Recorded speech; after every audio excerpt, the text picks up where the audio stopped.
Epstein files, जिसका नाम पड़ा जेफरी एप्स्टीन के नाम पर। इस वीडियो में आपको उसके एविडेंस क्लिप्स भी दिख जाएंगे, जिन्हें हम बोल नहीं सकते, वो सिर्फ आपको देख के समझना होगा। एक ऐसा चेहरा जिसके आसपास इतनी ज्यादा डार्क कहानियां और एलिगेशंस घूमती हैं कि अगर उन सब का हिसाब लगाया जाए तो एक पूरी पॉडकास्ट सीरीज बन जाए। कहते हैं वॉल स्ट्रीट के स्ट्रगल के दौरान एप्स्टीन ने एक फैसला लिया था कि पैसा और शोहरत पाने के लिए चाहे उसे किसी भी हद तक क्यों न जाना पड़े। कंस्पिरेसी थ्योरिस्ट्स का मानना है एप्स्टीन कभी अकेला नहीं था, उसके पीछे एक सिस्टम था, ऐसे लोग जो गवर्नमेंट से जुड़े हुए थे और ऐसे नाम जो पब्लिक कभी इमेजिन भी नहीं कर सकती। कुछ थ्योरीज कहते हैं उसके काम इतने डिस्टर्बिंग थे कि आम इंसान उन्हें सिर्फ सपने में भी सोचकर घबरा जाए। एप्स्टीन के खिलाफ जो एलिगेशंस की लिस्ट है वो हर साल और लंबी होती जा रही है। हर कुछ महीने में कोई नया क्लेम, कोई नया डॉक्यूमेंट या फिर कोई ऐसी बात जो सीधा दिल और दिमाग दोनों को हिला दे। अब रिसेंटली इंटरनेट पर कुछ और भी शॉकिंग कंस्पिरेसी क्लेम सर्कुलेट हो रहे हैं, जैसे न्यूयॉर्क के एक पावरफुल पॉलिटिकल फिगर से एप्स्टीन का सीक्रेट बायोलॉजिकल लिंक होने का र्यूमर, या फिर ये थ्योरी कि एप्स्टीन का नाम सतोशी नाकामोटो के साथ जुड़ा जाता है, जो बिटकॉइन के मिस्टीरियस फाउंडर का एलियस माना जाता है। और लोग ये भी कह रहे हैं कि जैसे जैसे एप्स्टीन फाइल्स का जिक्र वापस शुरू हुआ, बिटकॉइन की वैल्यू में इंस्टेबिलिटी दिखने लगी।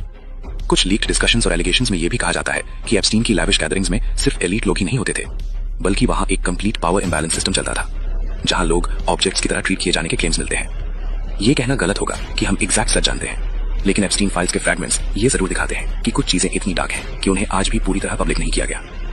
इंटरनेट के डार्केस्ट कॉर्नर्स में और भी एक्सट्रीम र्यूमर्स मिलते हैं, जैसे elite ritualistic practices, symbolic dominance theories और ह्यूमन मोरालिटी के खिलाफ जाने वाले क्लेम्स। इन बातों का कोई ऑफिशियल कंफर्मेशन नहीं है, लेकिन कंस्पिरेसी वर्ल्ड में इन्हें एलीट रिचुअल मिथ्स के नाम से जाना जाता है। सवाल सिर्फ ये नहीं है कि एप्स्टीन कौन था, सवाल ये है अगर सब कुछ बस झूठ था तो एप्स्टीन फाइल्स आज भी सील क्यों हैं? क्यों इतने सारे नाम रिडैक्ट किए गए? क्यों इतनी सारी चीजें नेशनल सिक्योरिटी के नाम पर छुपा दी गई? जेफरी एप्स्टीन मर गया, लेकिन उसके आसपास घूमती कहानियां नहीं। या तो ये सब सिर्फ कंस्पिरेसी है या फिर दुनिया का सबसे बड़ा राज। आगे और जानकारी के लिए हॉरर रिच को फॉलो करना मत भूलना। Who was really behind Bitcoin? Really behind Bitcoin? You would run as fast as you fucking could to sell it. I know. 100%. If you knew who owned Bitcoin or who started Bitcoin, you had Bitcoin, you couldn't sleep at night. I know. 100%.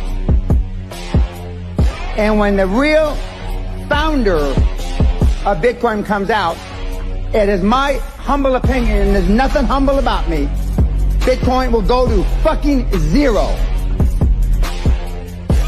One day. And microsecond. Like and subscribe.